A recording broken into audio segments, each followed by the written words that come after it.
AITA for not returning her dog. My husband and I are forming a sled dog team. We had 2 adult females and 1 male and some puppies. We were looking for another male so the puppies can have a male non-related to them for puppies in the future.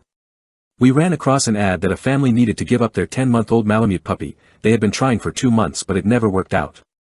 I called and the lady said she needed to rush things, so eventually we agreed that they would stop by with him 2 days later to see our housing situation and our pack, their idea.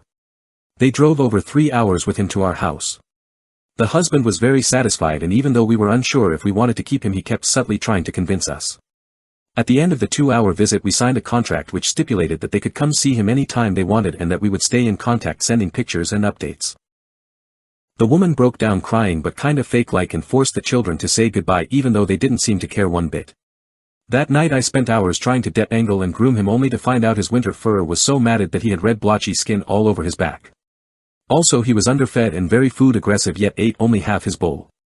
The next morning she called for some pictures, so I sent her one and was planning to send a video of the dogs playing in the yard after shopping.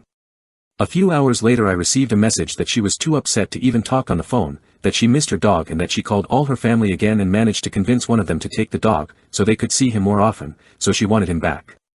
I was taken aback. I replied that I didn't think it was fair to her dog for them to take him back only to give him to someone else, especially someone who didn't really want to take him.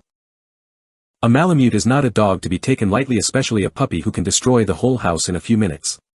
She then proceeded to threaten me and emotionally manipulate the situation, saying that this was no different than them leaving their dog in a dog hotel and that he would be fine. They had left him multiple times with strangers and he was always happy to see them. I haven't replied to her threats as legally they already signed him over to us. We edited our schedule around their need to quickly get rid of him, took him in, and now I feel like for not giving her their dog back. But I feel they had plenty of time to decide this before they signed and left him with us. So for the good of the dog I don't intend to give him back.